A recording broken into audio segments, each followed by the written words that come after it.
district directors?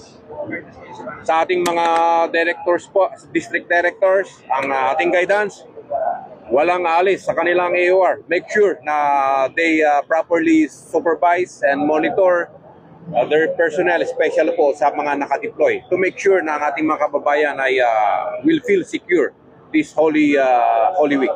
May additional deployment pa po ba tayo ng personnel so far, General? Wala po tayong additional deployment.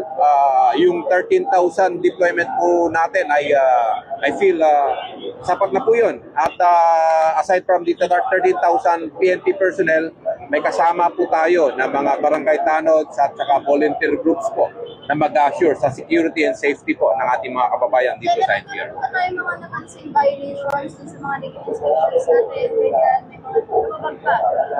As far as on our part, sa security concerns po natin, wala po tayong napansin na mga violations po ng ating mga kapulisan. Of course, sa mga trabaho ng ibang ahensya ng mga gobyerno ay ipaubayan na rin po natin sa kanila yung trabaho po na yun. Sir, kahapon directive ni Chief yung pagtatanggal din, pagtulong ninyo sa pagtatanggal ng road obstructions, meron po kayo ang NCRP. Ang ating PNP po, lalong-lalo na po dito sa NCRPO ay andito lang po kami na pwedeng umulalay at sumuporta sa ibang ahensya ng gobyerno kung ni-request po nila tayo.